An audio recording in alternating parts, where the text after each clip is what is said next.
โรงเรียนประถมสมบูรณ์และมัธยมสมบูรณ์สก้าโพนโฮงของทางแขวงเวียงจันทน์ได้รับการช่วยเหลือเกี่ยวกับการก่อสร้างกำแพงและประตูโค้งเข้าโรงเรียนรวมมูลค่าเป็น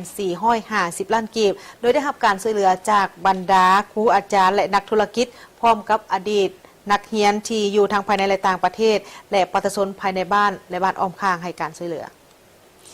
พิธีมอบหับ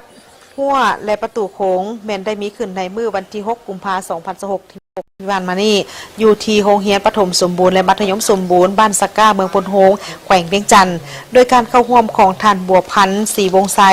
ของหัวหน้าห้องว่าการแขวงเวียงจันทน์ท่านดาวรพจันทวงศ์ประธานคณะกรรมการรับผิดชอบคุ้มครองการก่อสร้างกำแพงและประตูโค้งโรงเรียนประถมสมบูรณ์และมัธยมสมบูรณ์สก้ามีผู้ต่างหน้าจากทางของการศึกษาธิการและกีฬาของเมืองพนโฮงครูอาจารย์และน้องๆนักเรียนภายในโรงเรียนพร้อมด้วยพ่อแม่ประชาชนเข้าร่วม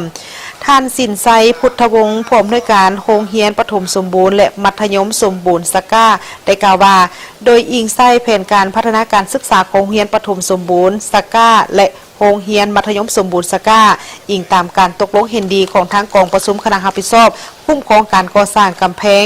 ประตูโรงเรียนและโรงเรียนประถมสมบูรณ์สก้าโรงเรียนมัธยมสมบูรณ์สก้าและโดยอิงใส่สภาพความเป็นจริงของทางท้องถิ่นและการขยายตัวทางด้านพื้นฐานโครงสร้างของทางแขวงเวียงจันทน์เป็นต้นก็แม่นถนนหนทางเป็นทางคอนกรีตจึงเฮ็ดให้ท้องถิ่นดังกล่าวนี้เกิดมีความคิดอยากจะเฮ็ดกำแพงและประตูโค้งเข้าหาโรงเรียนแห่งนี้รวมความยาวทั้งหมดแม่น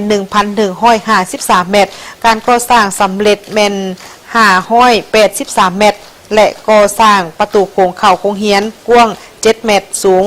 4.50 เมตรและป้ายโรงเรียนรวมมูลค่าทั้งหมดแม่น450 ล้านกีบพร้อมกันนั้นทางคณะกรรมการก็ยังจะสืบต่อในการก่อสร้างกำแพงทางด้านข้างและด้านหลังตื่มอีกตามเงื่อนไขตัวจริง